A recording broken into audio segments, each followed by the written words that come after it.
Magandang umaga sa ulo ng ating mga tampok na balita ngayong umaga.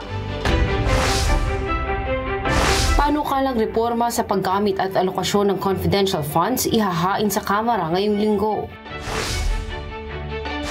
Department of Justice o DOJ positibong makakauwi sa bansa si Mary Jane Veloso bago matapos ang taon. At retired Supreme Court Associate Justice Antonio Carpio, hinikayat ang pamahalaan na magsampa ng protesta laban sa Strait Baseline na inihain ng China sa United Nations.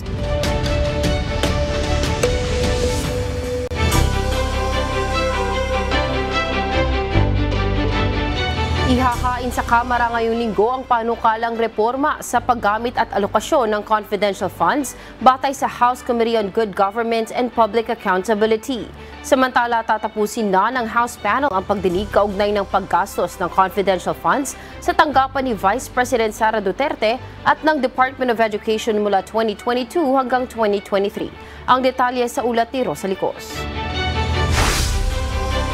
Isus ng House Committee on Good Government and Public Accountability ang panukalang reforma sa paggamit at alokasyon ng confidential funds. Sa gitna ito ng ginagawang investigasyon ng House panel sa paggastos ng 612.5 million pesos na halaga ng confidential funds ng tanggapan ni Vice President Sara Duterte at ng Department of Education nang ito pa ang kalihim ng kagawaran.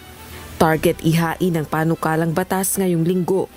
Ayon kay House Committee Chairperson Manila 3rd District Representative Joel Chua, isa sa rekomendasyon nila ay pag-usisa ng maigi sa confidential fund ng isang ahensya kung nabigyan ng Notice of Disallowance ng Commission on Audit o COA ang paggamit. Batay sa COA, tumutukoy ang disallowance sa disapproval sa audit ng isang transaksyon, kabuuan man o bahagi nito. Dagdag pa ni Congressman Chua, dapat limitado lamang ang mga ahensya o departamento na binibigyan ng confidential fund.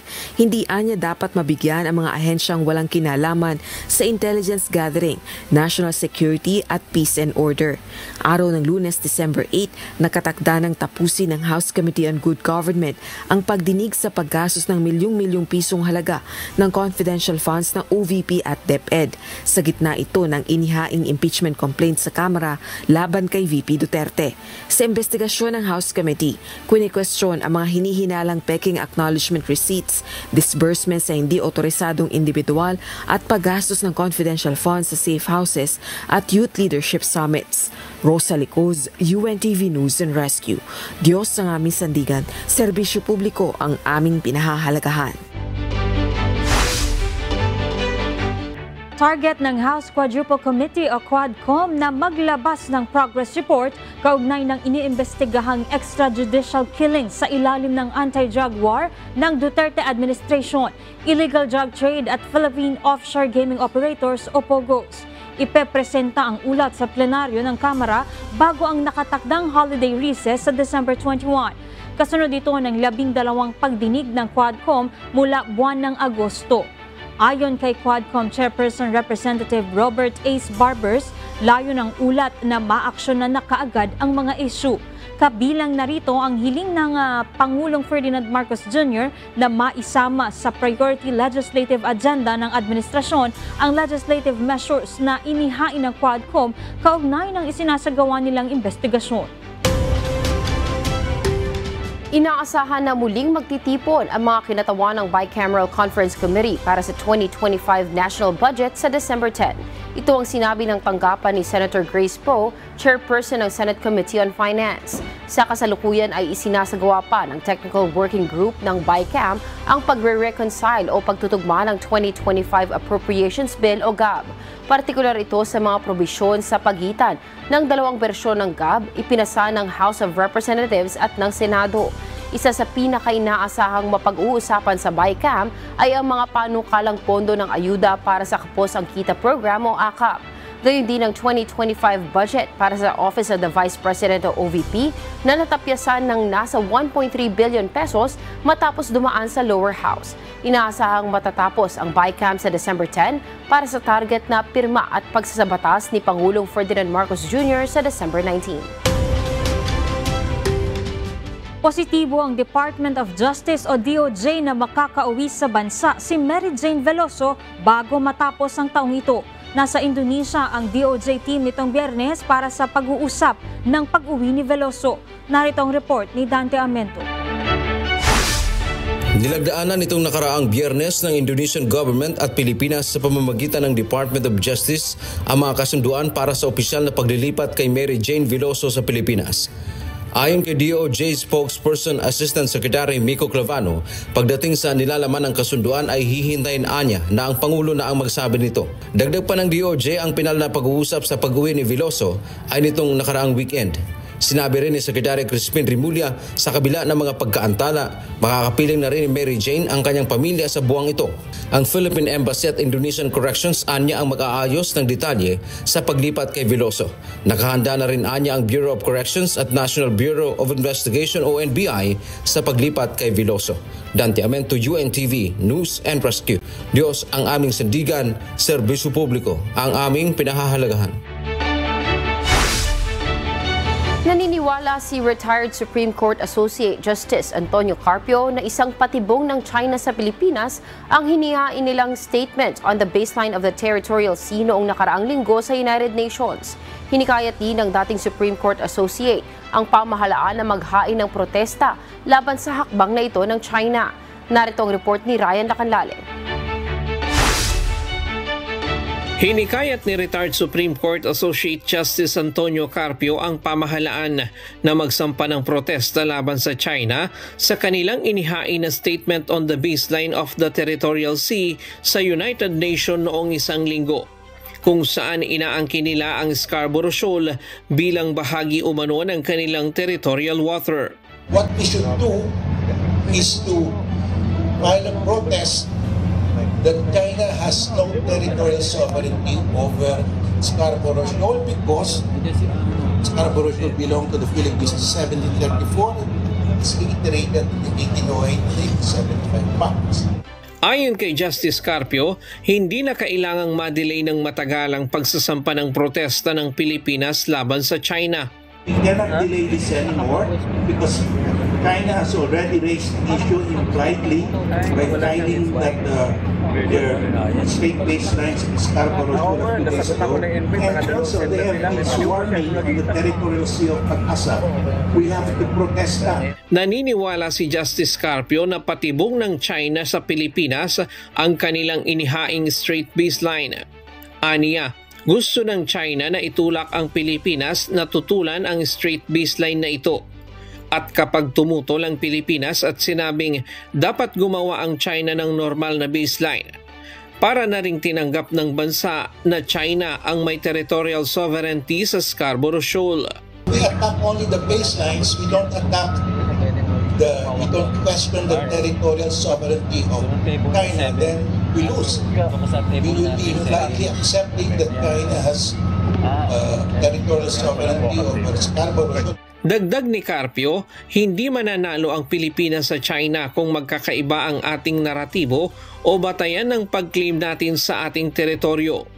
Aniya, kailangang upuan ito ng pamahalaan, pribadong sektor, akadim, at iba pang sektor na maaaring makatulong upang magkaroon ng isang malakas na naratibo laban sa claim ng China.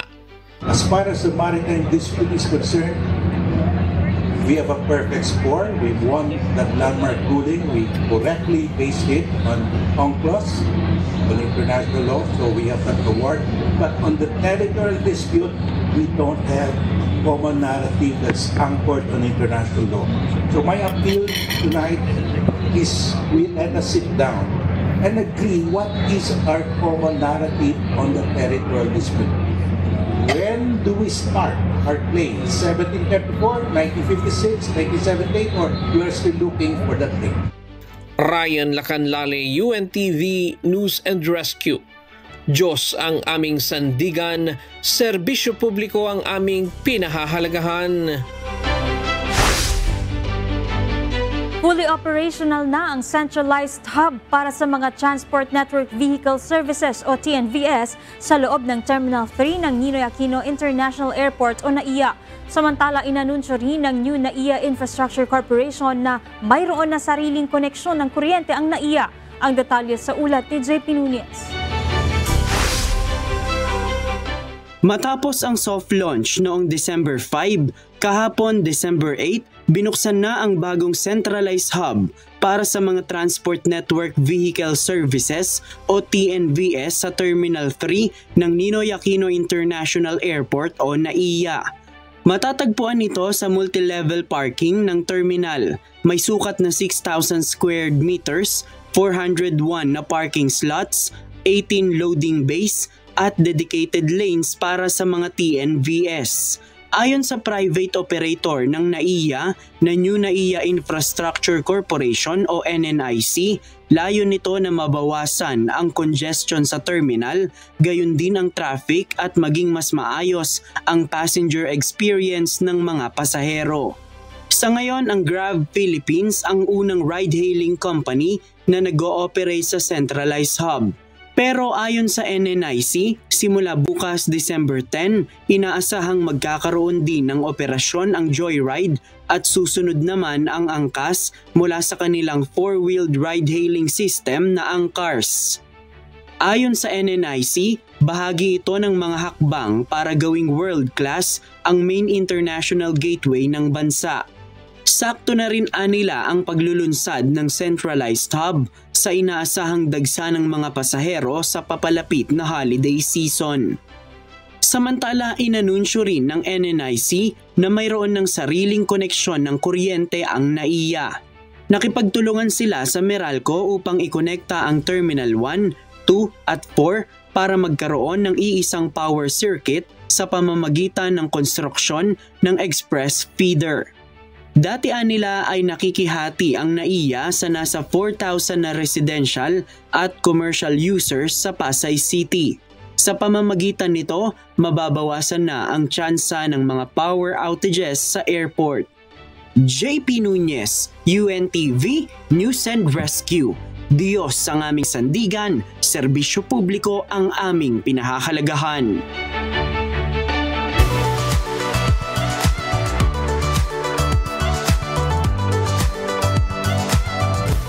Narito ang lagay ng trapiko sa iba't ibang lugar sa bansa.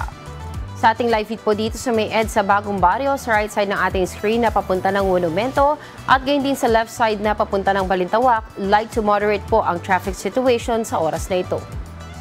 Sa North Luzon Expressway o sa NLEX. Sa ngayon po ay makikita natin sa iba't ibang bahagi ng NLEX na maluwag naman po ang daloy ng mga sasakyan sa oras na ito, bagamat may kaunting pag-iipon po dito sa may Mindanao Toll Plaza at light to moderate rin po ang traffic situation dito po sa may Kawayan Interchange Bridge. Sa kuha ni Christian Lopez sa South Luzon Expressway o sa SLEX sa Calamba area, sa right side na papunta ng Metro Manila ay light to moderate po ang traffic, gayon din sa left side na papunta naman po ng Batangas. At sa drone video na kuha ni Jimmy Codiniera sa Pardo Service Road sa Cebu City, light to moderate din po ang lagay ng trapiko sa magkabilang lane papuntang Basak at Talisay sa Cebu City. At yan ang ating traffic update sa umagang ito. Inaasahan na ang pagdagsa ng mga sasakyan sa kalsada sa pagsapit ng holiday season. Dahil dito magdadagdag na ng tauhan ng Land Transportation Office o LTO sa kalsada para mapalakas ang kanilang presensya at matiyak ang kaligtasan ng mga motorista. Kasunod ito ng nangyaring aksidente sa Metro Manila noong nakaraang linggo na kumitil sa buhay ng 5 individual. Kaugnay nito, muling nagpaalala si LTO Chief Assistant Secretary Vigor Mendoza II sa mga truck owners at operators na tiyaking nasa maayos na kalagayan ang kanilang mga unit bilang bahagi ng kanilang obligasyon. Magsasagawa rin ng LTO ng random inspection sa mga bumabiyaheng truck upang masiguro na sumusunod ang mga ito sa regulasyon ng ahensya.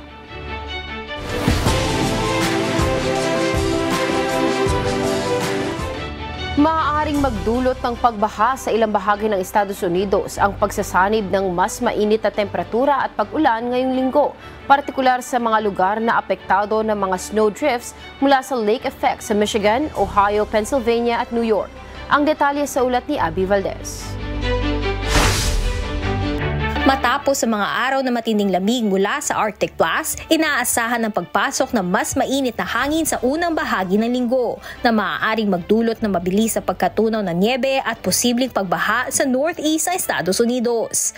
Tataas ang temperatura sa Chicago at New York hanggang 40s at 50s Fahrenheit o 4 to 10 degrees centigrade at aabot sa freezing point ang Buffalo na mananatili hanggang sa katapusan ng linggo.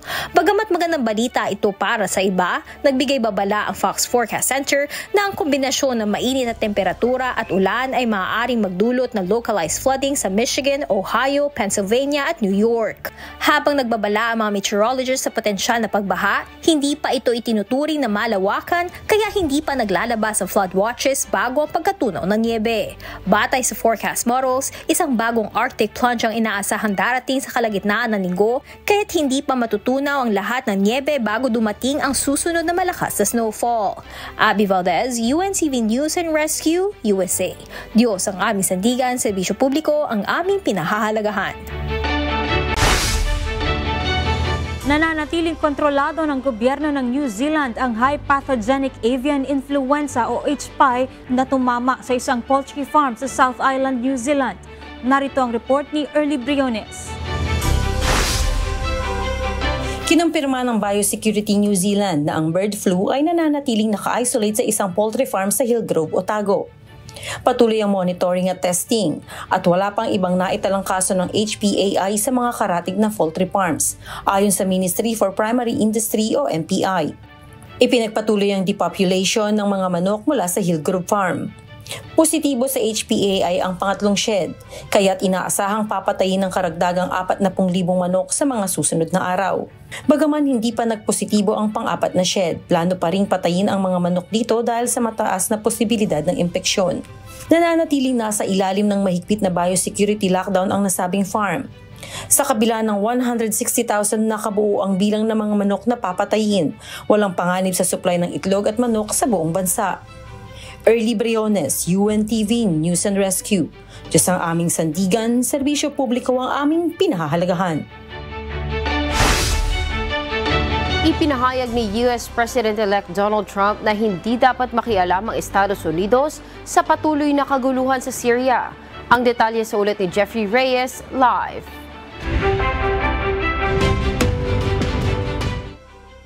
Yes, Jeffrey, good morning. Yes, good morning Kuya, good morning Kat. Sinabi ni United States President-elect Donald Trump na hindi laban ng Amerika ang nangyayaring kaguluhan sa Syria. Sa kanyang social media post, iginiit niya na dapat hayaan na lamang na resolbahin ng mga rebelde at pamahalaan ni Assad ang sitwasyon sa bansa.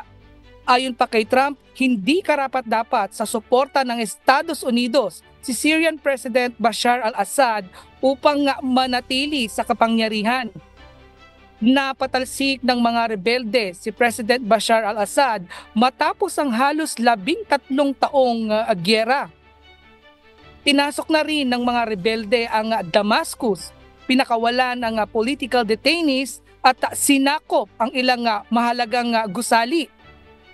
Samantala Kat, habang abala ang mga lider ng ibang bansa sa pagsulong ng mga rebelde sa Damascus, ipinahayag naman ni US National Security Advisor Jake Sullivan na walang plano ang Amerika na mamagitan sa civil war.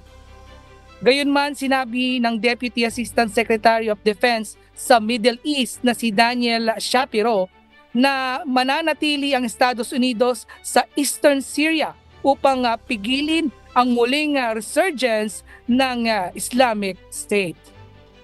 Balik sa iyo, Kat. Maraming salamat, Jeffrey Reyes, live mula sa Grand Prairie, Canada.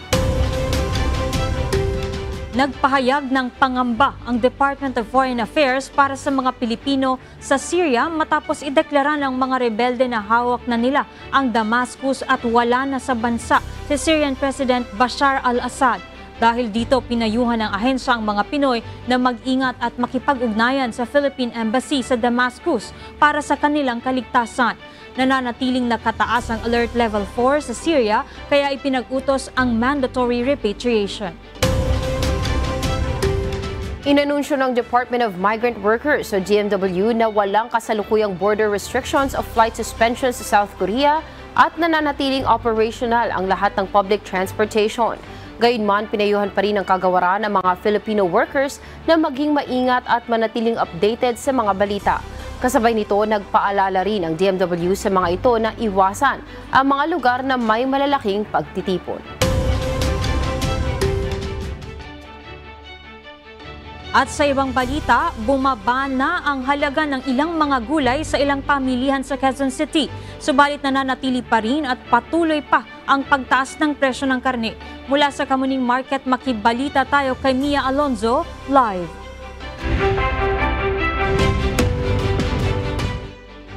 Mia, good morning. Magkano na ba ang presyo ng gulay at karne dyan sa Kamuning Market? Yes, good morning Kuya. Good morning din sa iyo, Celine. Narito tayo ngayon sa Kamuning Market kung saan bumaba naman ng kaunti ang presyo ng ilang mga gulay. Ilan nga sa mga ito ay ang repolyo na dati ay 120 per kilo, ngayon ay bumaba na ng 20 pesos. Sa talong naman na dating 200 per kilo ang halaga, ngayon ay nasa 120 na lang per kilo. Akarot naman na dating 180 per kilo, ngayon ay nasa 160 per kilo na lang. Ang pechay na Tagalog na dating nasa 145 pesos per kilo, ngayon ay mabibili na sa halagang 120 pesos. Sa pechay Baguio naman, na dating 120, ngayon ay nasa 80 pesos na lamang per kilo. May ilang mga gulay naman na nanatiling mataas pa rin, gaya ng siling labuyo, tumaas ito sa 600 pesos, na dating mabibili sa halagang 300 pesos. Sa patatas naman, na ngayon ay 160 per kilo na dating 120 lamang. Tumaas din ang bawang na dati ay 150 pesos lamang, ngayon ay mabibili na ito sa 170 pesos per kilo. Nanatili naman na mataas ang presyo ng baboy sa palengke, kung dati ay mabibili ito ng 280 pesos per kilo, ngayon ay nagre-range na ito sa 340 to 400 per kilo. Ganon din ang presyo ng manok na nagtaas ng 10 piso. Dating mabibili na 220 pesos, ngayon ay nasa 230 na. Ayon sa mga tendera, asahan na mas lalo pa itong magtataas ngayong Christmas season. Wala namang paggalaw sa halaga ng bangus dito sa market. Ito ay nagre-range pa rin sa 180 to 200 per kilo. Medyo nagtaas naman ang tilapia, dating 140 per kilo, ngayon ay 180 na per kilo. Good news naman, Celine, dahil mabibili na rin ang ating mga bigas dito sa Kamuning Market sa halagang 40 pesos. Sabi ng mga tendera dito, araw-araw ay bukas sila, kaya maaari tayong makadalaw at makabisita upang bumili. Yan muna ang update mula dito sa Kamuning Market. Balik sa iyo, City. Maraming salamat, Mia Alonzo. Maglalabas ang Department of Agriculture o DA ng mga bagong variety ng bigas na tinatawag na sulit rice at nutri-rice na ipagbibili sa mas mababang presyo. Ayon kay Agriculture Assistant Secretary Genevieve Guevara, ang sulit rice ay ibebenta sa halagang 36 pesos kada kilo, habang ang nutri-rice naman ay 38 pesos kada kilo. Ang mga bagong variety ng bigas ay magiging available simula 2025 at magiging karagdagan sa kasalukuyang presyo na 40 pesos kada kilo ng mixed local at imported well-milled rice sa mga Kadiwa stores.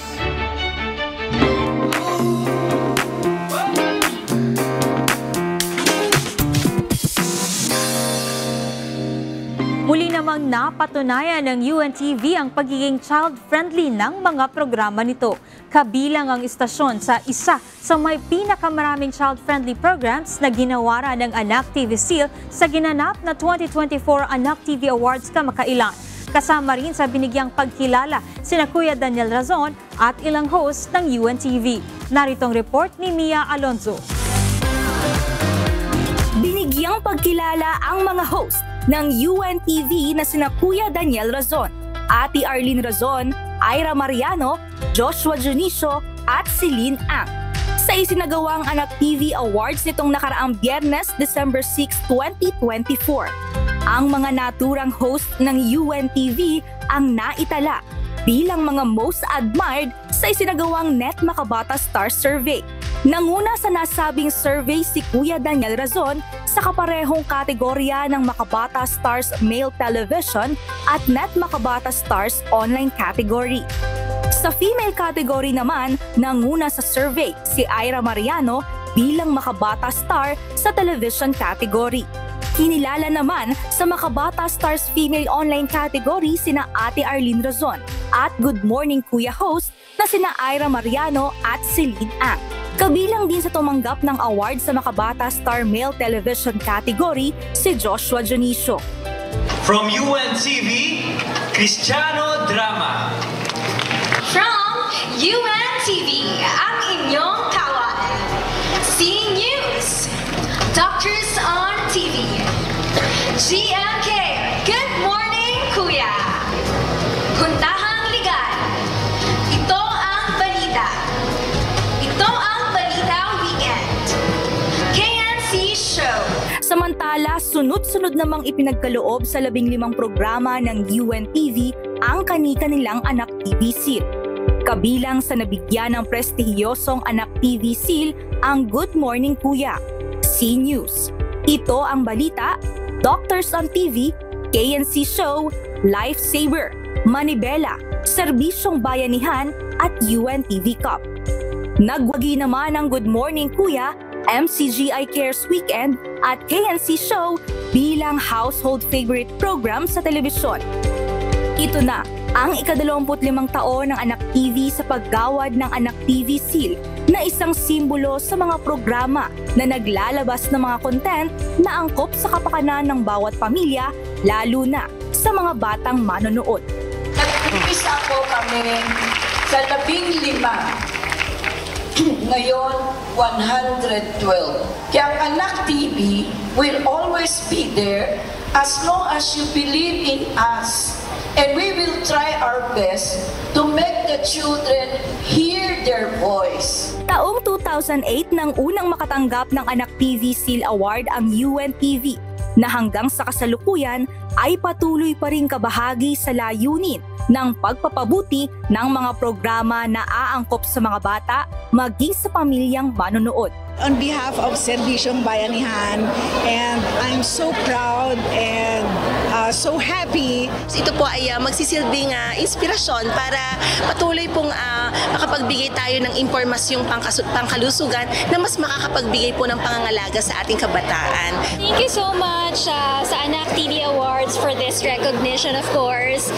Ito pong ating Anak TV Seal for the UNTV Cup Games and the UNTV Volleyball Games. This is for you, for the man who conceptualized this concept. Para po sa iyo to, Kuya Daniel Razon, because I think this is the first in the world or perhaps in the country na meron tayong ganitong concept para makatulong po tayo habang naglalaro po tayo ng basketball at volleyball. Umaasa naman si Anak TV President Elvira Yapko na mas mapabuti pa ang layunin ng Anak TV sa hinaharap.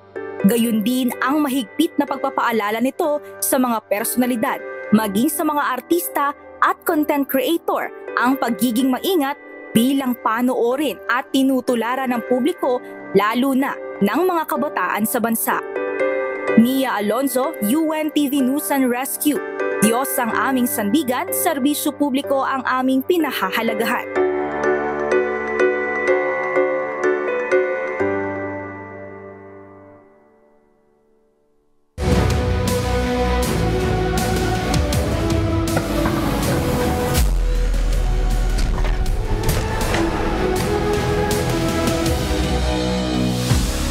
Pumasok na rin sa win column ang DNR Warriors sa Judiciary Matches matapos magwagi sa kanilang laban kahapon sa UNTV Cup Season 11 eliminations.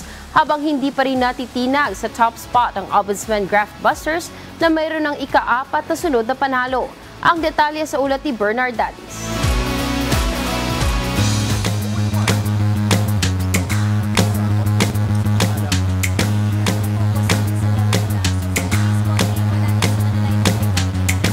Mas agresibo at mas preparado. Yan ang ipinamalas ng DNR Warriors sa kanilang sagupaan ng DFA emissaries sa UNTV Cup Season 11 eliminations kahapon sa Paco Arena sa Maynila na nagtapos sa final score na 116-73. Nagpaula ng 6-3 si Brian Bangal na kumamada ng 24 points, 6 rebounds at 2 steals para pangunahan ng DNR sa kanilang unang panalo ngayong season. Nagambag naman si Mark Bruno ng 21 points, 5 boards, 8 dimes at 4 steals. Ayon sa DNR, desidido talaga silang manalo dahil aminado silang mahirapan silang bumangon kapag naging 3 na ang kanilang talo. Sa ilalim, and another cut by Rijaldo. Sinabihan kami ni Coach na mag-usap-usap kami and gawin namin yung teamwork kasi yung teamwork ang naging kulang sa amin ng last game. Basta po mag-work kami as a team, walang kanya-kanya, basta tatrabahuin namin step by step hanggang sa makaangat kami ulit. Sa ngayon, may 1 panalo at 2 talo na ang Warriors habang ang DFA ay may 0-2 win-loss record. Natutuwa kami na lahat ng pinagpagura namin sa practice nasunod at masaya yung mga players, masaya yung team. Sabi ko nga sa kanila, pag maglaro tayo sa team, I think magiging successful tayo ngayong araw. Back to the drawing board muna po kami, no? Magkakaroon na sa adjustments po natin sa team. Definitely babawi ang DFA.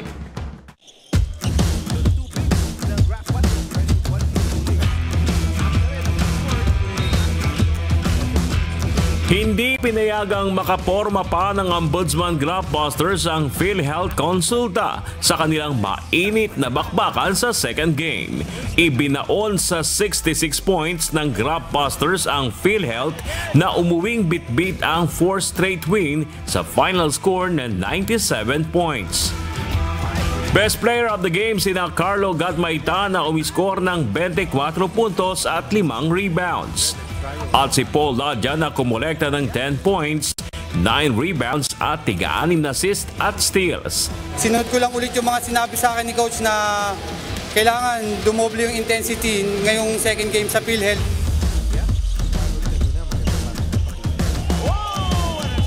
Mataas kumpiyansa namin kasi alam namin go hard kami sa practice Ang kay Coach Danny Florano, palagi silang naghahanda ng game plan, depende kung sino ang kanilang makakalaban.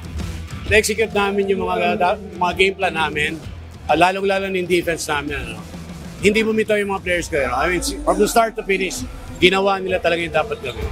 Ito na ang ikalawang sunod na pagkatalo ng PhilHealth matapos ang unang 2 sunod na panalo. Ang main concern namin dyan, defense. Ang laki ng in-score sa amin, 97. First quarter, nasa 30 plus sila. So, you can see na wala talagang depensa. Wala. Out-rebounded, outsmarted. Kailangan lang makapag-practice ng kompleto to prepare for another game. If we don't do that na makapag-practice kami ng kompleto, then failure to prepare is failure, preparing you to fail. Yun lang yun.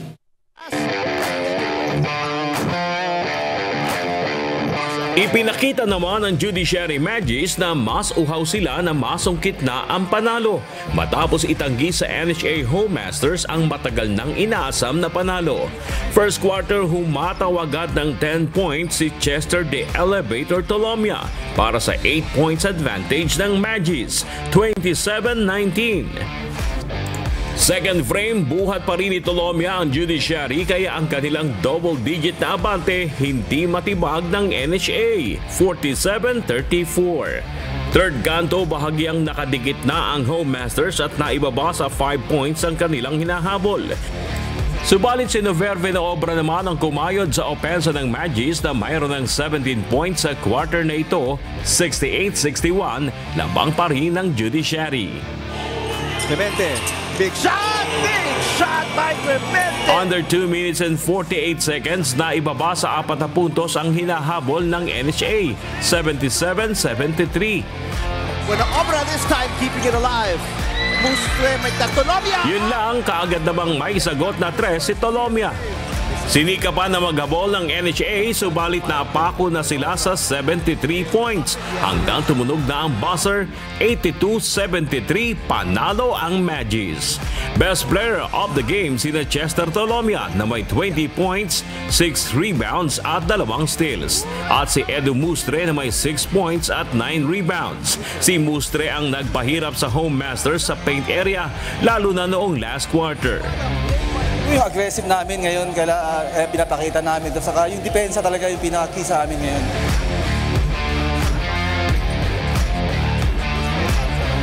Sabi kasi ni Coach, kailangan namin mag-effort pa sa depensa para maganda yung pensa namin. Kasi tiwala lang namin sa kay Coach na maganda yung pinakita namin. Sa ngayon, nasa ika-4 na pwesto na ang Judiciary sa Group B na may tig-isang panalo at talo, habang nasa ika-6 ang NHA na wala pang panalo sa huling 3 laban. Bernard Daddy's UNTV News and Rescue. Diyos ang aming sandigan, serbisyo publiko ang aming pinahalagahan.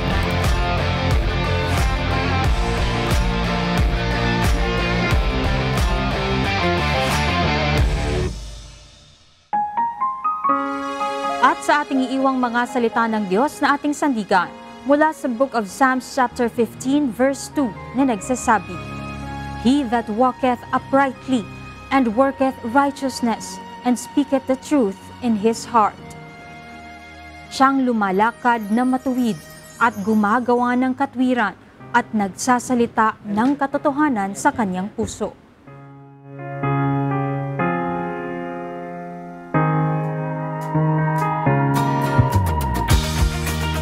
Good morning, Ate Kat. Una, gusto kong magpasalamat sa Diyos at sa inyo po mga kasangbahay sa recognition pong ito na ibinigay po at iginawad po sa atin ng Anak TV. At syempre po dahil po sa Good Morning Kuya at sa UNTV na magkaroon po kami ng sapat na platform para po makapagbahagi po ng salita ng Diyos and at the same time mabubuting gawa po para sa inyo pong lahat. Salamat po sa Diyos po ang kapurihan. And of course, UNTV will continuously provide programs naman po na makakatulong po sa lahat ng ating mga kababayan at ating mga kasambahay.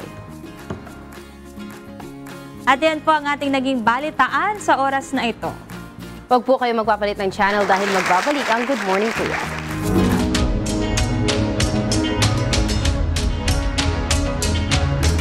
Oil price update po para sa ating mga kasangbahay na motorista. Muli na naman magpapatupad ng dagdag bawas sa presyo ng mga produktong petrolyo ang mga kumpanya ng langis ngayong linggo. Sa pagtaya ng oil industry players, tataas ng 10 hanggang 30 sentimos ang presyo ng kada litro ng gasolina. Pero good news naman dahil may rollback na 50 hanggang 70 sentimos ang bawat litro ng diesel. Habang ang presyo naman ng kerosene ay inaasang bababa ng 60 to 80 centavos kada litro. Paramdam naman sa gasolina. Last week At least meron. Puro taas ang gasolina. Ayun, dalawa lang. Pero buti lang kanina, kakapa-full tank ko lang kanina na bago pa maging effective itong price hike sa gasolina. Pero sa diesel and kerosene naman, good news naman, kaya almost piso rin sa diesel. Kasi nakikita ko sa ibang mga stations, sa gas stations yung gasolina. Minsan nakikita may mga nasa 70 na naman, pasang-awa na naman. May mga certain na mga gasolinahan na medyo may matataas talaga presyo. Pero ayun na nga, nakita ka natin na parang bumabalik na naman sa 70 price range. Kasi di ba nung kailan nag-50 na, nag-60 na nung kailan eh. Pero sana maging stable na nga ulit yung presyo ng ating mga petrolyo natin. Kasi talagang parang necessity na rin yan sa atin. Na araw-araw talaga ginagamit natin. Kung hindi man tayo bumabiyahe, talaga kahit yung mga kuryente kasi natin nakabase dun sa mga presyo ng langis. Kaya sana maging stable na yung presyo ng mga langis. Pero mga bilihin yan, tataas din. Pati yung mga ride-hailing apps nga din, tumataas din sila. Kasi nga, hindi naman stable talaga na, for example, mag-book ka ng mga delivery service or ikaw mismo sasakay ka, hindi naman lagi pare-parehas yan. So kung tataas ang gasolina, ang diesel, tumataas din yung presyo ng babayaran. Pero siguro sanay na yung mga natin, diyan kasambayalan na yung matagal ng may sasakyan na pagpasok talaga ng holiday season, expected na nila yan na, lahat talaga mataas talaga ang gagastusin nila. Kaya siguro ngayon mas doblehin natin yung mga sinisave natin for the holiday season. That's right. Ngayon naman tayong ginagayon tayo eh. Oo nga. Ito na nga, bago tayo magkaiyakan. Job alert naman po para sa mga nabotenyo. Naghahanap po ang Schools Division Office na Navotas City Human Resource Management Office ng isang education program supervisor na may salary grade 22. Nangangailangan din po sila ng isang education program specialist 2 na may salary grade 16. At para po makita ang pamantayan ng qualification at listahan po ng mga kinakailangan, bisitahin lamang po ang link na tinyurl.com/SDO121824. Kaya mga kasangbahay, kung kayo po ay interested na mag-apply, mag-register lang po kayo sa link na bit.ly/SDO Navotas December Vacancy 0 or screenshot nyo po itong nasa inyong mga screens, mga kasangbahay. Para sa iba pa pong details, makipag-ugnayan po kay Miss Genesis Ann Gonzalez, Administrative Officer 4 sa numerong 8355-5032 o mag-email po sa genesisann.gonzalez@deped.gov.ph.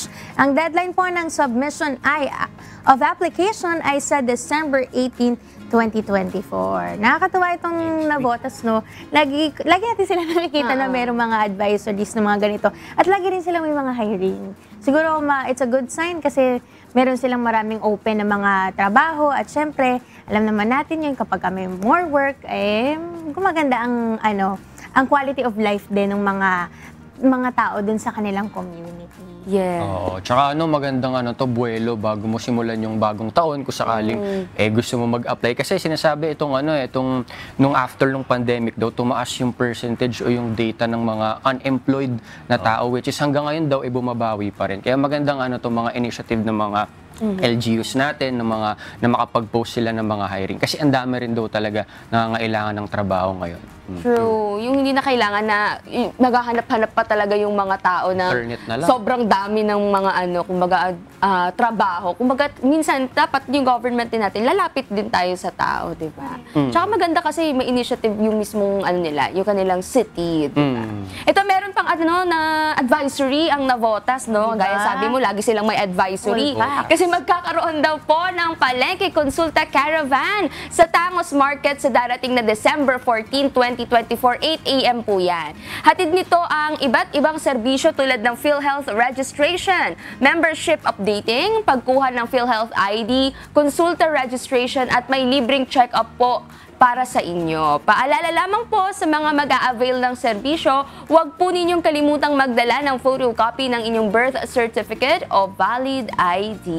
Wow. At least para siyang na rin, one-stop shop. Parang ganun. Parang pupunta ka doon, tapos kailangan mo ng mga IDs, di ba? At least matutulungan ka yan, PhilHealth. Kasi madami talaga ngayon, hirap din mag-asikaso ng kanilang mga IDs. Kaya nga even sa MCGI Clinic, di ba, meron na tayong Action Center, government agencies booth, para mas mapabilis mailapit natin yung mga ganitong klase ng serbisyo dun sa mga kasambahay natin na medyo hassle para sa kanila yung pipila pa or pupunta pa dun talaga sa mga areas kung nasaan yung ating mga government agents. Saka sabi nga nung na-interview ko rin last time yung dun sa MCGI Clinic, sobrang laki talaga ng mababawas natin sa mga hospitalization kapag meron tayong PhilHealth. So, magandang opportunity na makapagpa-member tayo dyan. Kaya, i-make sure po natin na makapunta kayo. Pero, sana sa lahat ng mga LGU meron ganitong mga initiatives din, no? Kasi, para open na sa lahat na accessible yung mga ganitong klaseng pag-aasikaso ng mga IDs, di ba? Meron pang check-up sila na libre. True. Kaya maganda, bantayan din natin yung mga social media accounts ng ating mga LGUs para alam natin if may mga ganito silang klase ng mga activities or mga programs para rin sa atin. Ibang mga kasambahay kasi natin, parang minsan na-discourage sila minsan kumuha ng mga gantong mga IDs or gantong mga benefits. Kasi nga, feeling hassle, di ba? May hassle talaga sa pagpila, sa pag-fill out ng mga forms, pagpasa ng mga forms. At saka minsan hindi nila alam yung mga steps. Procedures, di ba? Unlike sa mga gantong mga services, kung pwedeng may mag-guide sa kanila, mas convenient, tsaka mas madali para sa kanila, alam nila, kumbaga tuturuan sila kung ano yung kailangan nilang, tutulungan sila kung ano kailangan nilang gawin, yung mga i-assess sila sa mga procedures kasi yun yung problema minsan, kaya parang wag na lang kasi kahit ako parang iniisip ko minsan pag kukuha ko ng ibang mga ng IDs ko, parang ang hirap naman, di ko alam kung saan ako magsisimula. Unlike sa mga ganito, may mga tulad sa action centers natin, may mga pwedeng mag-assist sa atin, o ito po yung mga requirements, alam mo na kagad, kumbaga meron na kagad na unang step. Kasi yun ang problema, yung first step, usually yung parang pinakamahirap Unlike sa mga ganitong mga services, no, para ma-assist tayo ng ating mga kasambahay. Kaya nga ang ganda ngayon may mga on wheels na, no? Kasi dati parang talagang pupuntahan mo kada establishment. Naalala ko nung nag-aasikaso ako ng mga IDs noon, ayun yung mga panahon na kailangan mo ng mga valid IDs. Para magkaroon ka ng valid ID, kailangan mo pa ng isang valid ID. Susan ka magsisimula, di ba? Kaya ngayon ang ganda na ng mga, kumbaga, ng convenience na nabibigay. Kasi with mga on wheels, meron ding mga online na katulad ng mga passport, di ba, na pwede mo ng online. Unlike before na talagang grabe yung isipin mo yung traffic papunta, 'di ba, lalo na kung mga taga South ka, taga Cavite or taga Las Piñas pupunta ka. Iba talaga yung hugot ng mga taga South Iba yung hugot ng mga taga South kasi ta-travel ka pa, yung traffic din kasi na ita-travel mo, tas yung travel time minsan bago ka makapunta ng Manila 2 hours, tas pag traffic nadadagdagan pa. Kaya magandang convenience sa atin na may mga on wheels na sinusuportahan ng mga LGUs natin. Saka nabanggit mo kanina na mahirap nga mag-start kung ano yung unang ID. Yung parang yung, kasi naghahanap talaga sila ng valid ID. Mas maganda nga daw sinasabi nila habang estudyante ka, mag-asikaso ka na ng mga IDs na to. Kasi minsan, yung mga LGUs, dahil alam na estudyante ka, yung ginagamit mo sa school na ID, kino-consider nila minsan yan. Kaya, isa yun sa mga tips natin sa mga ngayon, mga estudyante din. Ngayon pa lang, asikasuhin nyo na yung mga valid IDs nyo para hindi sobrang hirap pagka-graduate. Para sa mga adulting na. Adulting. Ito naman, from Navotas City, lipat naman tayo sa lungsod ng Pasay.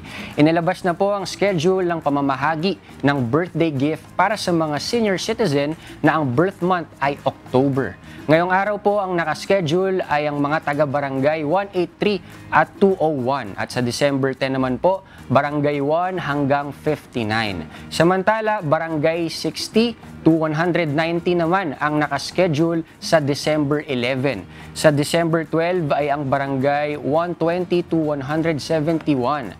At sa Biyernes naman, December 13 ay ang mga barangay 172 hanggang 182 at barangay 184 hanggang 200. Maaari pong kunin ang inyong birthday cash gift sa OSCA office mula alas 8 ng umaga hanggang alas 4 ng hapon. Dalhin lamang ang photocopy ng Pasay OSCA ID kung senior citizen po ang kukuha. Pero kung authorized representative, kailangan magdala ng authorization letter, photocopy ng valid government-issued ID ng authorized representative at original Pasay OSCA ID ng senior citizen. Para sa mga katanungan, may pag-ugnayan lang po sa tanggapan ng OSCA mula Lunes hanggang Biyernes, 8 a.m. hanggang 5 p.m. sa mga numerong 8804-0976 o 8846-7703.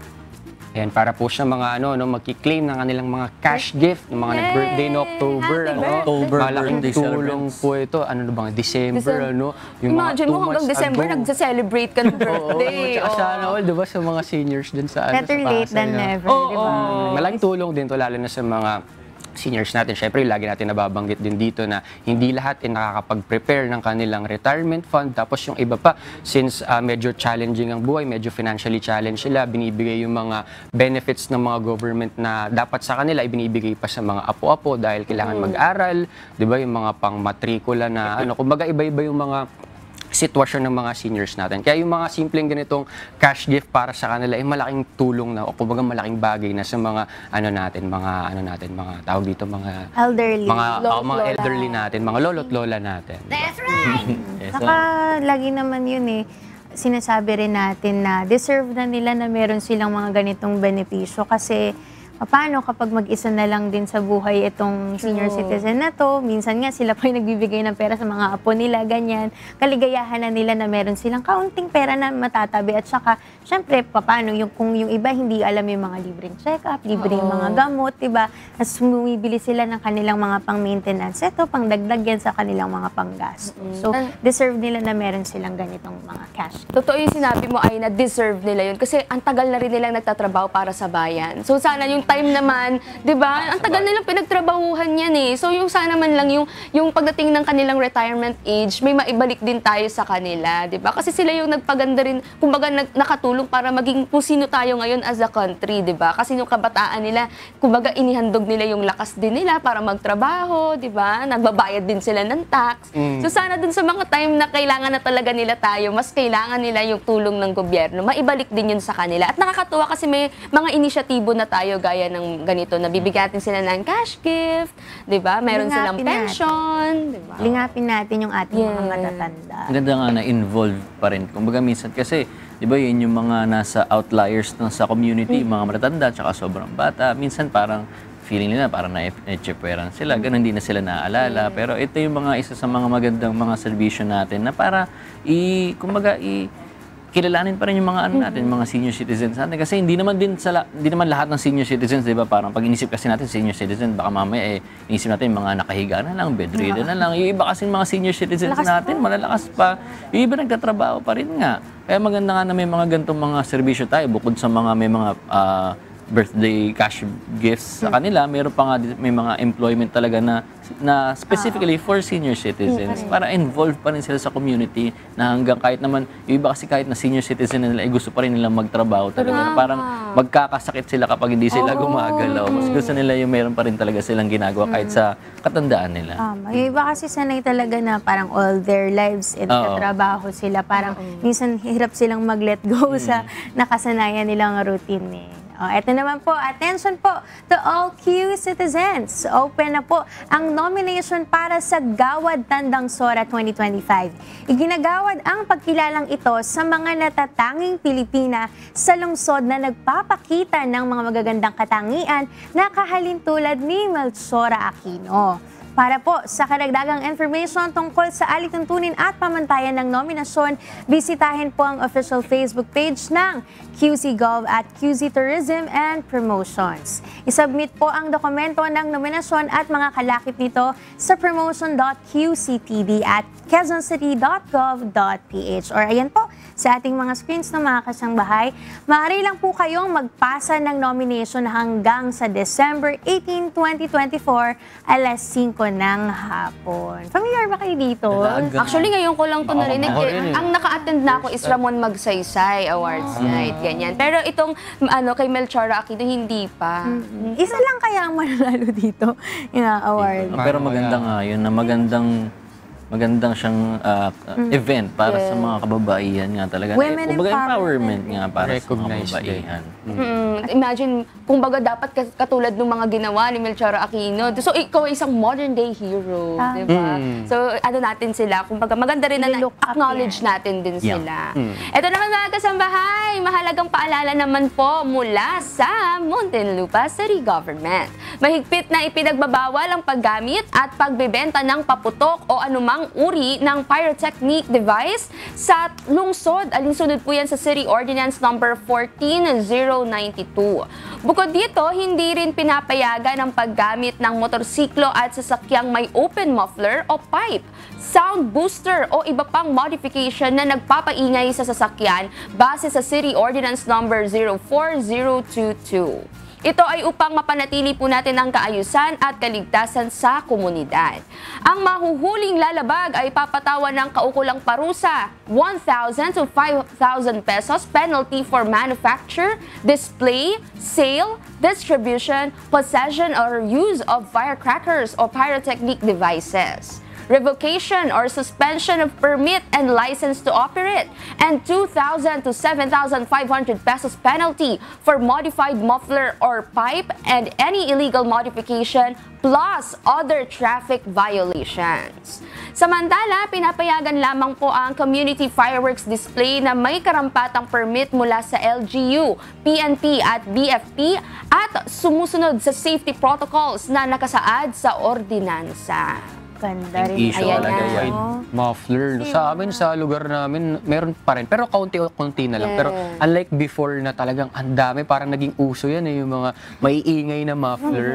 Pero ngayon, medyo hindi ko na masyado naririnig sa amin. Pakunti-kaunti na lang. Tsaka kung ayaw nilang gumastos yung penalty, di ba? Libo rin. Kapag tsaka kung hindi ikaw yung gumagamit, kung nagbebenta ka naman, tapos dinidisplay mo, rin may violation. Alam mo, yung mga nagtatanggal kumbaga yung sa muffler, yung nagpapalakas ng tunog ng muffler, yun ang tawag talaga namin dyan sa lugar namin, mga bida-bida.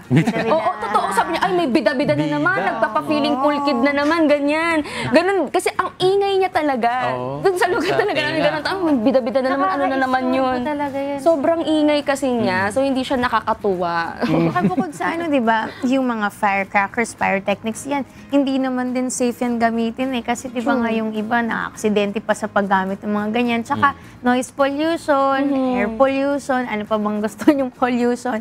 Hindi naman maganda yung idudulot din po sa atin. Kaya sana sumunod na lang po tayo sa batas. Totoo. Ay, yung paputok, usually sa mga holiday season naman yun, nagbibigay ng ordinansa. Pero sa mga open pipe, sa mga muffler na maingay, minsan, parang ngayon lang yung napapatupad. Sana all year round na mapatupad yung gano'n. Kasi minsan kahit sa mga residential areas, di ba, may mga talagang kasi ako, witness din ako sa mga ganyan.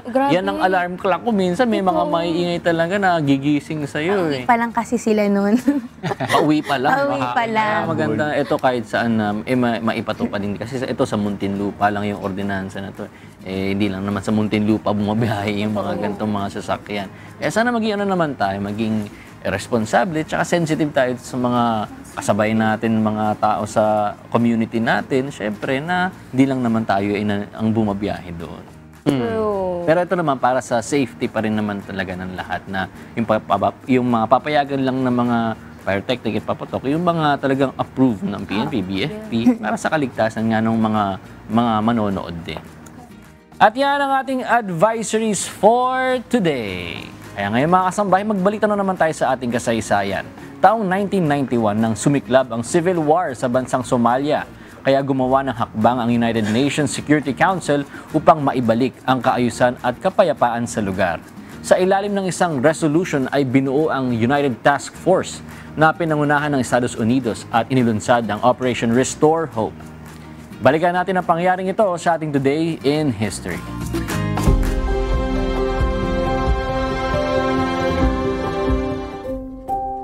December 9, 1992, sa araw na ito ay inilunsad ng United Task Force sa pangunguna ng Estados Unidos ang tinaguriang Operation Restore Hope sa bansang Somalia.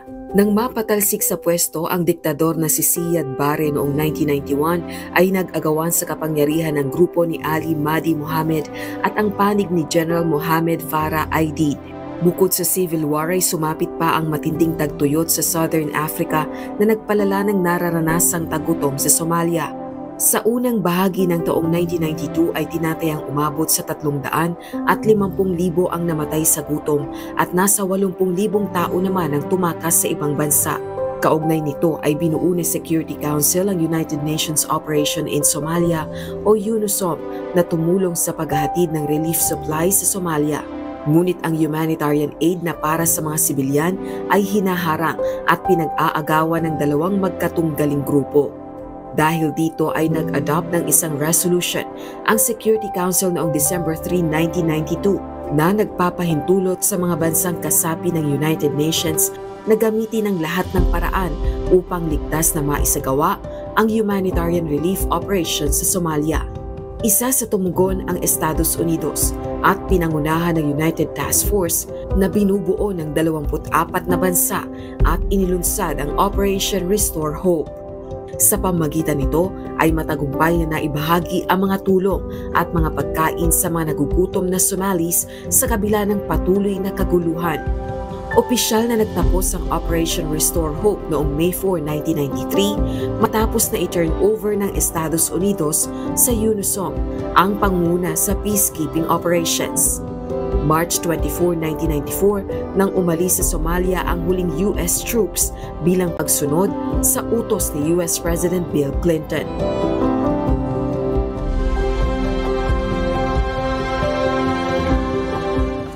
Grabe rin naman kasi nangyari dito sa Somalia. Meron na silang famine, tapos meron pa silang civil war. Tapos, di ba isipin mo walang government, tapos gutom yung mga tao. So, ang pangit talaga nung nangyari sa kanila. Tapos, doon na nangyari na naging to the rescue ang UN. Kaso, wala naman masyadong naging epekto kasi merong mga warlords na tinatawag. Tapos itong mga warlords na to, sila pala yung mga political leaders or mga commanders na ang authority nila is by force. So itong mga warlords pala na to, nung nagpapadala ng relief goods ang UN, nagpapatayan, nag-aagawan. So parang sinasakin talaga nila, ayaw din nilang makarating sa mga tao yung mga binibigay ng UN. So ang nangyari, naging to the rescue na ang US. So baka meron kayong gustong idagdag. Oo. Sa military din kasi nung time na yun, parang ang ginawa nila nung kumalat na nga itong parang hope, itong Operation Restore Hope na to sa buong mundo. Syempre, naging concern din ng mga tao sa iba't ibang panig ng bansa. So, ng mundo rather. Ang nangyari is, dahil doon, nagpadala sila ng mga tao din na makakatulong para ma-restore, lalo na yung water system. Kasi gutom na nga yung tao. Yung water system pa nila, talagang bagsak na bagsak din. So, yun yung ginawa nila. Nagpadala nga sila ng mga tao na magbibigay ng mga pagkain, yung water system, mag-aayos ng water system, and also yung medical care. Kasi ang daming mga tao na hindi naman talaga involved dito sa gera, pero nadadamay sila, di ba? So, yun yung mga tinutulungan ng UN kasi yun lang yung kaya nilang i-control that time. Kasi sobrang ang gulo-gulo nga dito sa bansa na ito. Tapos, during those times din, sinabi nila na ang laki ng factor talaga kapag involved yung maraming mga tao. Kumbaga, hindi porket hindi mo nararanasan, hindi ka na mag-share or magre-react or hindi mo na ipapalaganap or i-share kung ano yung mga balita na nangyayari sa ibang bansa. Kasi yung awareness din, ang laki rin na naging, kumbaga, natulong para yung mga tao is mas maging mulat sila na hindi na mangyari sa kanilang mga lugar itong nangyari nga sa Somalia. Tsaka ang scary, no? Pag kunyari ang isang country, kumbaga nawala ng government, na talagang total chaos, yung kumbaga yung parang ang mangyari yung batas parang mawawala saglit kasi parang kanya-kanyang kuha. Walang batas. Oo, walang batas talaga. Tsaka dito yung nangyari daw pala dito is, kumbaga, since nawala yung kumbaga central government, nag-aagawan ng power. So since, yun nga, nagkaroon ng mga civil war, tas may mga militia pa na kumbaga gusto ng power, tas may mga ano din daw, mga grupo ng mga armadong tao na kanya-kanya. So bukod dun sa taggutom, may mga gera pang nangyayari. Kaya nga sinasabi daw dito na yung taggutom tsaka yung mga violence na apektadong mga tao, umabot daw ng 300,000. Pero sa ano naman nun, sa kabila naman nun, is nakita akong positive dito, is yung pagtutulungan ng iba't ibang nations na umabot sa 23 nations yung nagtulong-tulong, nagpadala sila ng troops, ng mga humanitarian efforts. Kasama dito yung mga, yung Canada, Italy, France, India, na wherein talagang ano rin sila, todo suporta sa nangyayari. Kasi ang hirap nun since wala nang government, taggutom pa, ang daming, kumbaga, casualties na mangyayari. Kaya maganda dito, kumbaga, naka-inspire din ng maraming tao. Meron nga din daw na movie before na Black Hawk Down, if I'm not mistaken, na parang na-inspire dun sa ano na yun, sa nangyaring yun, na kung paano tumutulong yung mga sundalo, mga taga-US, mga taga-Canada, France, sa mga taong nangangailangan talaga. Kasi ang kawawa rin talaga dito is mga civilians Yun yung kumbaga mga talagang problemado sa mga ganitong sitwasyon kapag may gera, tagutom, di ba? Kaya magandang effort. Kikriticize din dito sa Operation Restore Hope na to. Sinasabi, hindi naman yan effective, wala naman nangyari, tuloy-tuloy pa rin naman ng gera kahit naman nandiyan sila Pero yung fact na kahit sabihin mo maliit lang yung naging contribution nila, malaking bagay yun dun sa mga tinutulungan. Kasi doon naman nagsisimula lahat maliit, di ba? Pero yung mga sumunod naman na yung pwedeng ma-inspire dun sa ginawa ng UN na Operation Restore Hope, pwedeng mas malaki yung maging kumbaga malaki yung maging impact nun para naman dun sa mga gusto nilang matulungang mga lugar. So, magandang simula ito kasi isa nga daw ito sa sinasabi nilang pinakamalaki na charity na event nung mga time na to, nung nangyari sa Somalia. So, kahit sabihin natin na maliit lang yung naitulong dun sa mismong bansa dahil nga sobra talaga yung nangyayaring gera, pero still, yung yung hope na nabigay nito sa tao, hindi na natin yun maaalis. Kaya talagang, nagpapasalamat din naman talaga tayo sa UN sa mga ganito nilang mga initiative. Saka yung US kasi 25,000 ang troops na pinadala nila. Tapos yung mga multinational nga na mga troops din, 38,000. So makikita mo na malaking bilang talaga ng US. Pero sobrang short term lang talaga effects nitong Restore Hope na to kasi after nung pinull out na kasi very controversial yung Black yung Hawk Down. Yung mismong mga missions ng US kasi talagang ang dami kasi kumalat ng mga graphic videos or pictures ng mga sundalong Amerikano kaya tuloy yung mga public opinion ng mga Amerikano hindi sila masyadong sang-ayon dun sa kumbaga pagtulong ng US dahil nga syempre damay sila na hindi naman talaga nila gera. So may mga long-term effects din talaga na nagkakaroon na ng criticism sa ba't tayo magpapadala ng mga sundalo sa mga bansa na hindi naman natin wala naman tayong kumbaga jurisdiction. Maraming mga issues na ganun.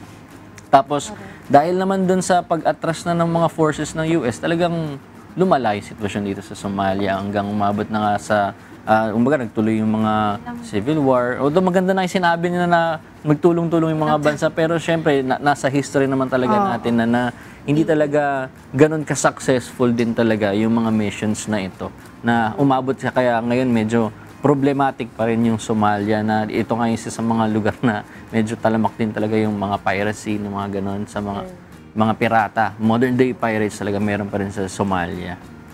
Pero still no, kumbaga yung maganda rin dito is yung initiative ng mga iba't ibang nations na makapagbigay ng mga humanitarian efforts sa mga nangangailangan. Pinakamaliit na paraan na kaya. Oo, diba? Sa pinakamaliit na paraan. Pero ito, maiba naman tayo ng topic. Naglalaro ba kayo ng video games? Ay, oo, dahil. Parang simula bata pa lang ako.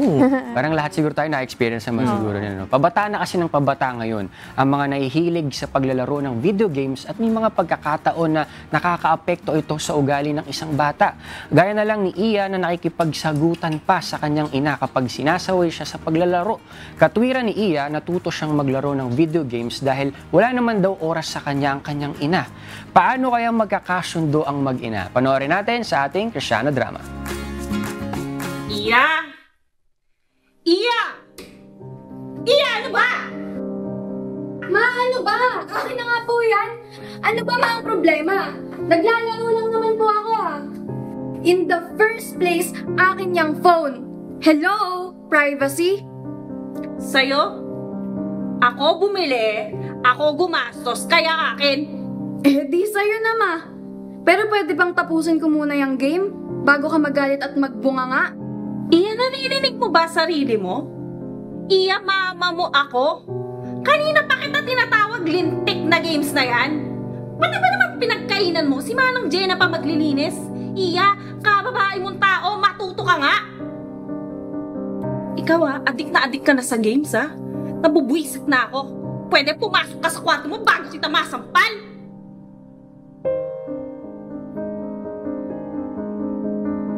Bago po ako pumasok, sana maalala mo kung bakit yung cellphone na yun ang lagi kong kasama. Kasi lagi kang wala, lagi kang busy.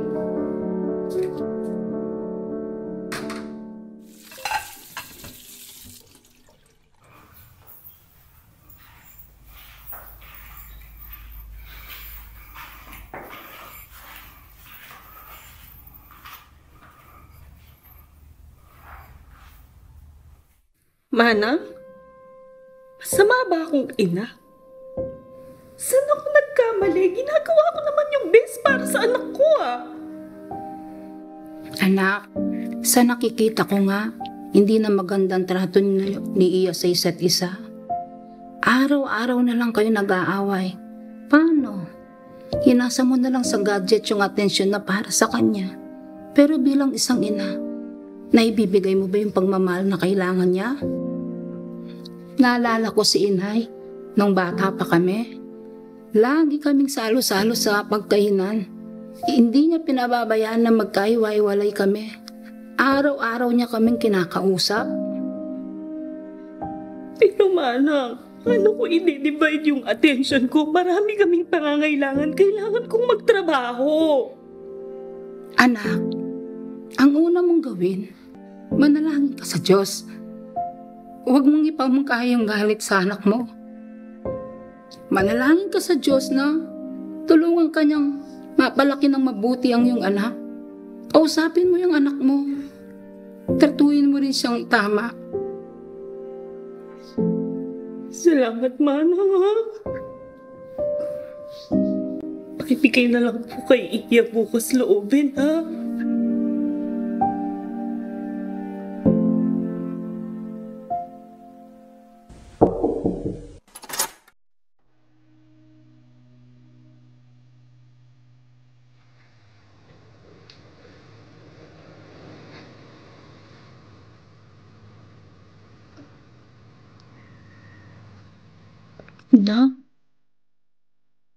Sorry na, Sorry sa mga sinabi ni Mama kanina. Alam mo namang love na love ka ni Mama, di ba?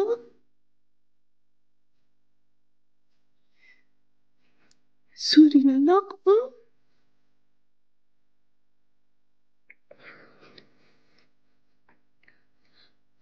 Love you, na.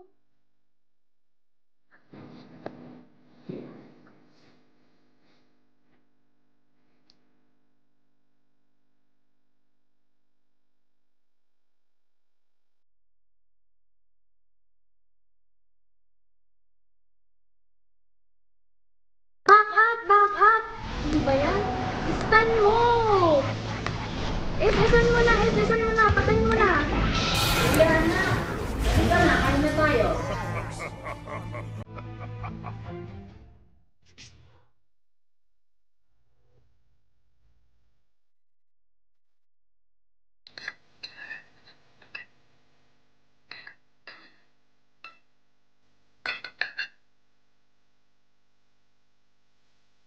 Mananalangin po pala muna. Iya anak, kamusta ka na? Nag-usap na ba kayo ng mama mo?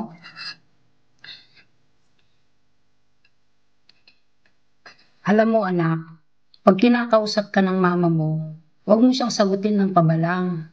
Kung ano man yung inanakit na nararamdaman mo, kalimutan mo yun. Magagalit sa iyo ang Diyos pag di ka marunong tumanong ng utang na loob sa mama mo. Diba marapat sa anak na igalang ang kanyang mga magulang? Dahil may pangako ang Diyos sa atin. Pag ginagalang natin ang ating mga magulang, mabubuhay tayong mabuti, mabubuhay tayong malaon. Kaya kung ano man ang pot na nararamdaman mo, palitan mo ng pagmamahal. Opo, Manang. O eto, pinabibigay ng mama mo.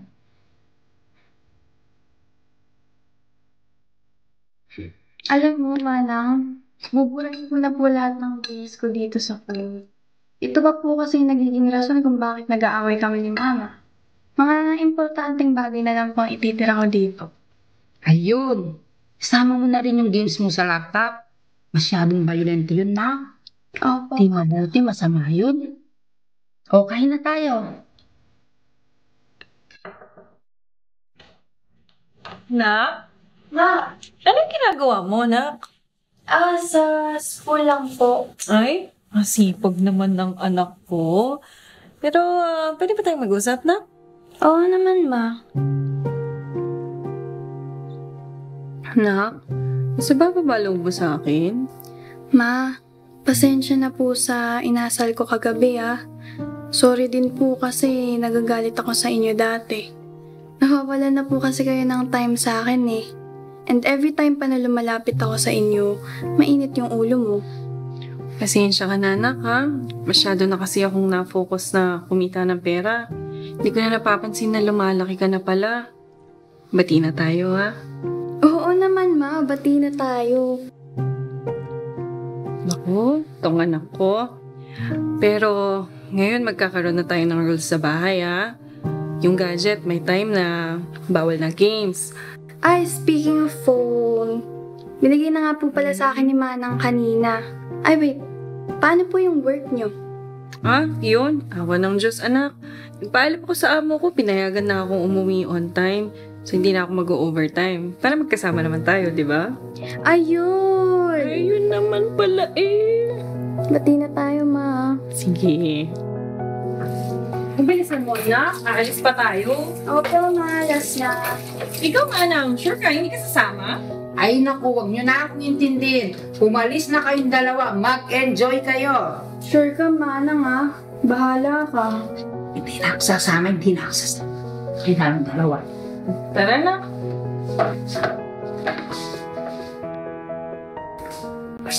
Sige, Manang. Mauna na kami, ha? Bye, Manang. Bye, Manang.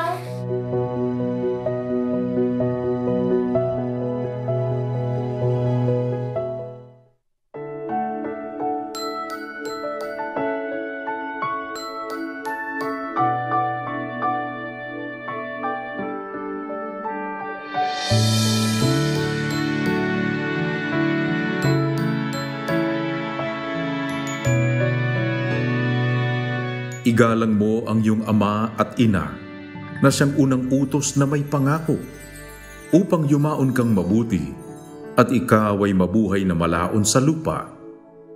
At kayong mga ama, huwag ninyong ipamungkahi sa galit ang inyong mga anak, kundi inyong turuan sila ayon sa saway at aral ng Panginoon. Efeso 6:2-4.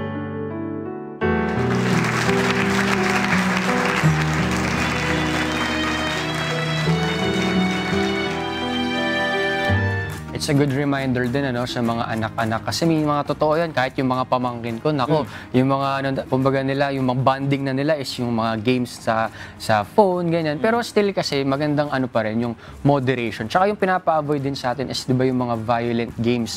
Kasi may study dyan na meron daw talagang, kapag exposed sa mga violent videos, violent games, meron ganong tendency. Pero sinasabi kasi ng iba, hindi naman daw lahat. Pero kasi, we're all different Kumbaga, iba-iba tayong nagre-respond. Merong mga, sabihin natin, may mga tao na kapag na-expose sila sa mga violent videos, violent games, hindi naman daw sila naging violent. Pero hindi lahat Kumbaga, meron pa rin talagang tao na, yun nga, na-adapt nila. Katulad nga nung nabanggit ko rin kanina, sa social media is nakita ko yung batang mga naglalaro sa computer shop, tapos nung sinisita ng magulang, pinapauwi. Kumbaga, ang ending, sinaktan pa niya yung, yung mommy niya na pinapauwi lang naman siya. Siguro kasi, nasa point siya ng game na medyo crucial na, tas intense na, tapos biglang aanuhin siya ng parents. So, ang ending is, kumbaga nakasakit pa sa magulang mo, which, di ba, dapat kumbaga, ikaw bata ka, pinapakain ka ng parents mo, tapos yung disrespect na ibibigay mo dahil lang sa computer games, di ba? Ayun yung mga iiwasan natin. Kasi pag dumating na sa addiction talaga yan, kumbaga, maapektuhan na yung daily lives natin. Pwede nang maapektuhan yung school mo, kung paano ka makikipag-usap sa mga friends mo, baka mawalan ka na ng time. Kaya pa rin talaga, disiplina, tsaka yung susunod tayo sa mga magulang natin. Katulad ng sinasabi sa Bible, di ba? Yung respeto, kumbaga, yung pag-obey sa parents natin, respeto yun sa mga magulang. Diba? Sa mga magulang din naman, huwag nating hayaan na maging ganun yung mga anak natin. Kasi ganun yung napanood mo. Ako ang napanood ko naman, naglalaro yung anak niya, parang buong maghapon naglalaro, sinusubukan niya pa. Pinapakain niya pa. Na parang okay lang sa kanya yung ginagawa ng anak niya. Sana rin tayo, magkaroon din tayo kahit papalo ng pangil din, di ba? Kasi magulang tayo, di ba? Kung ano yung magiging ugali ng mga anak natin, dapat matulungan natin sila na maging mabuting tao. Tama. Kaya sana maging reminder din to sa mga magulang. Parenting. Pero ituloy, natin, maglipat tayo dun sa mga good vibes naman. Diba? Kasi Monday ngayon, dapat mag-share tayo ng good vibes, diba? Kaya naman, kumustahin natin ang isinasagawang weekly medical mission ngayong araw sa Doña Orani, Bataan. At naroon ang ating birthday celebrant, si Brad Melvin Arbo. Good morning po, Brad Melvin. Good morning. Good morning po. Birthday. Good morning sa inyo dyan, Sis Tini, at sa lahat ng mga kasama dyan sa studio. At syempre sa ating Kuya Daniel at sa lahat ng ating mga kasangbahay all over the world. At salamat sa pagbati, Sis Tina, no? At live na live po tayo dito sa ating pong MCGI Clinic sa Barangay Doña Orani, Bataan, na kung saan ang ating pong paglilingkod sa ating mga kabayan ay tuloy-tuloy po mula pa yan kaninang alas 5 ng umaga.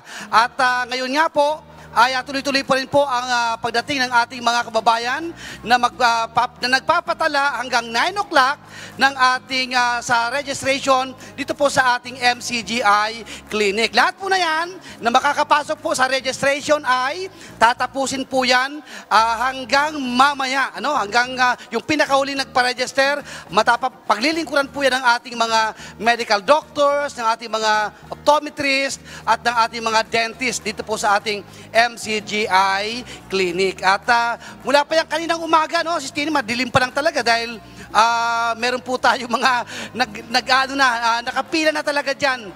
Kilala na nila yung ating MCGI Clinic. Regularly, alam kasi nila na every Monday, bukas po tayo para po maglingkod sa kanilang mga pangailangang medical. Ayan. At Sis Tina, meron lang po tayo ditong kakapanayamin na isa pong first timer po na pasyente po natin.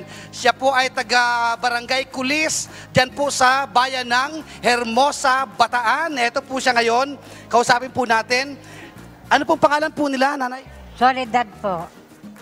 Si Aling Soledad. Ilang taon na po kayo? 79 po. Ayun. Ano po ang inyong ipapacheck up po dito ngayon sa ating MCGI Clinic? Yung pong lagi ako nahihilo, tsaka inuubo ako.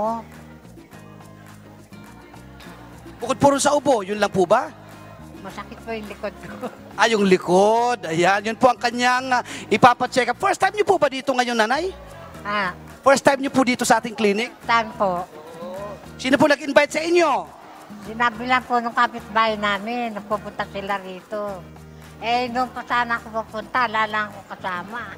Ayun. So, ngayon po, nakarating po kayo. Salamat po sa Diyos, ano? Christina, no? May report ko lang po, may balita ko din po na yung ating pong dedicated na 2 tricycle dyan po sa, dito po sa ating MCGI Clinic sa Doña, ay nandiyan na po para maglingkod sa ating mga kababayan na mula po dun sa may bandang highway, dahil medyo pasukin po ng konti itong ating area, ay nandiyan na po para maglingkod po sa ating mga kababayan.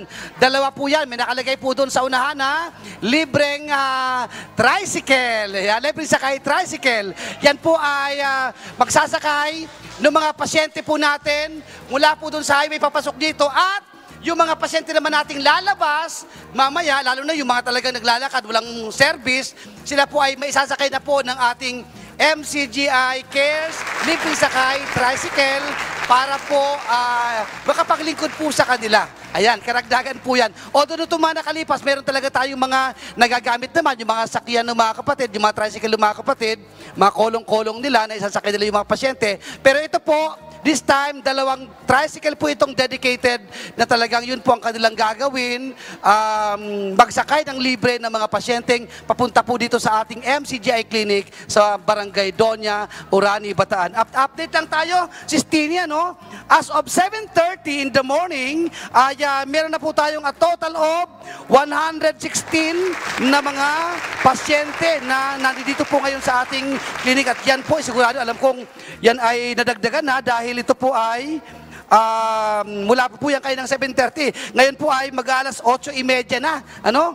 Ang ating pong details po niyan, ang ating medical adult consultation po ay 39, pediatric consultation po ay 11, ang ating pong dental services po ay total of 70.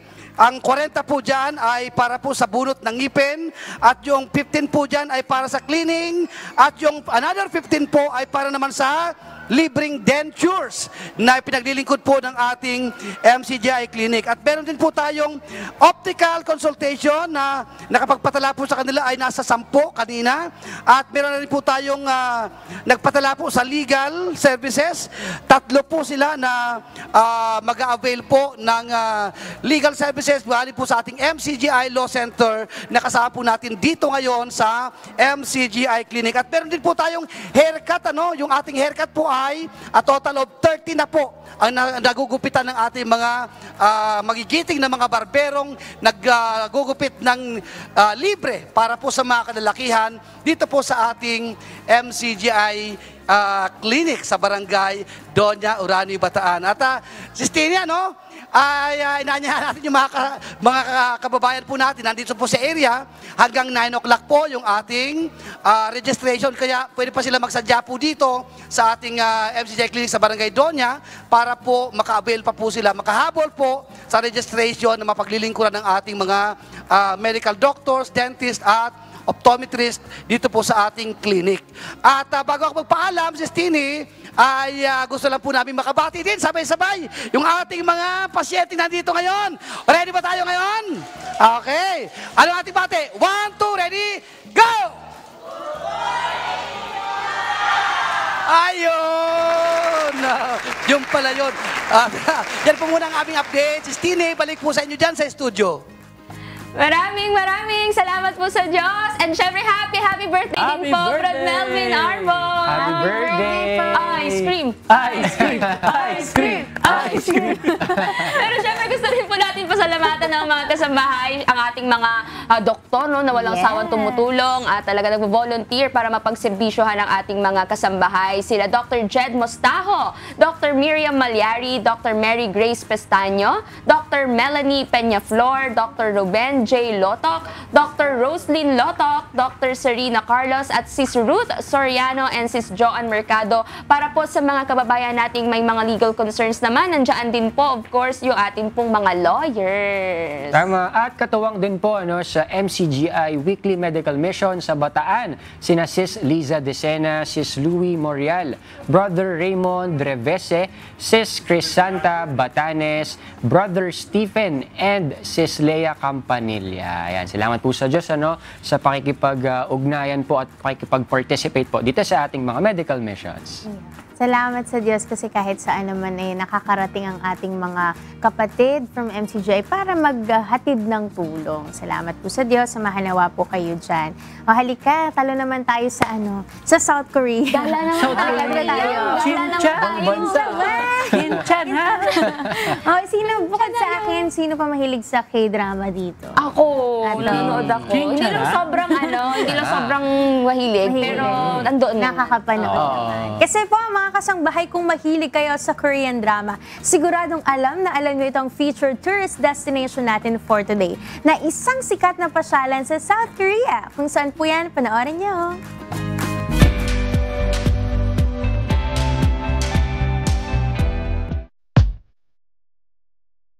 Good morning, Kuya. Good morning, mga katrip. Annyeonghaseyo.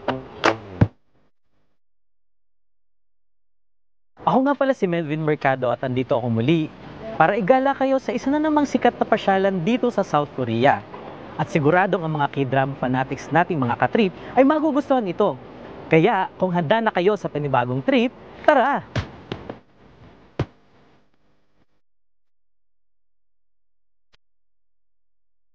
Ang pupuntahan natin mga katrip ay isang pasyalan kung saan kilalang kilala ito ng mga foreigner dahil sa angking kagandahan at impluwensya mula sa iba't ibang mga kultura at bansa. Ito ang Itaewon!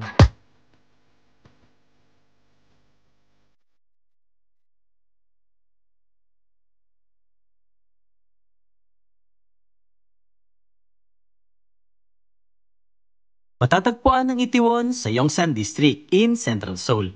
At ito ay malapit sa Namsan Mountain, Myeongdong, Gangnam at Han River na easily accessible via public transportation, especially ang Itaewon Station sa Line 6 ng Seoul Subway. Alam niyo ba mga katrip na ang pangalang Itaewon ay nag-originate pa nung panahon ng Joseon Dynasty na ang ibig sabihin ay Ite means plentiful fair trees at Won means garden or place. Or in short, place of fair trees. Ang Itaewon ay nagsilbing military stronghold mula sa mga dayuhang mananakop. Pero after ng Korean War noong 1950 to 1953, ang Itaewon ay nag-undergo ng significant changes na naging reason kung ano ang Itaewon ngayon.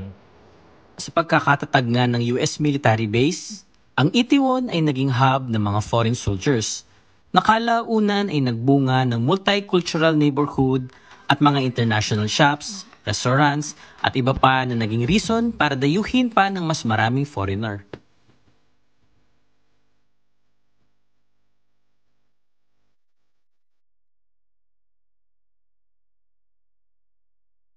Alam niyo ba mga katrip, na noong 1997 ay itinalaga ang Itaewon na kauna-unahang special tourist zone dito sa Seoul. Naging bukas ang Itaewon sa impluwensya ng iba't ibang mga kultura galing sa ibang bansa. Mula sa pagkain, musika, sining, istruktura at marami pang iba.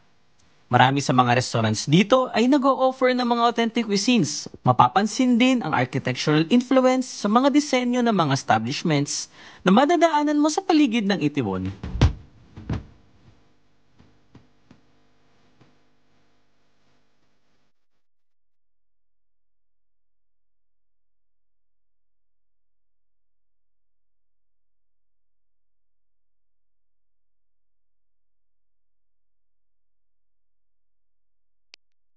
At recently, mas naging sikat ang Itaewon dahil sa success ng K-drama na Itaewon Class.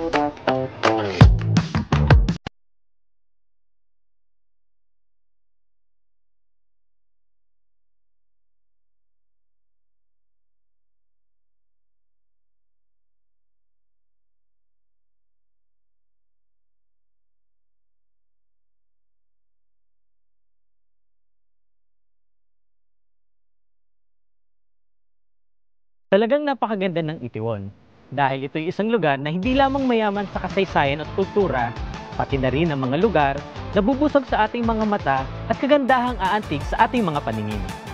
Kaya sana ay nag-enjoy kayo mga katrip at samahan niyo ako sa ating susunod na trip dito sa South Korea.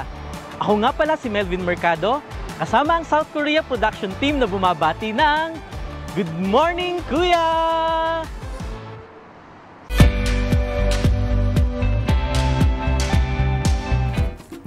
Ayun, shoutout na rin natin ng buong production team nga ng South Korea at ang mga kapatid dyan sa South Korea kasi dami na nating lokal dyan eh.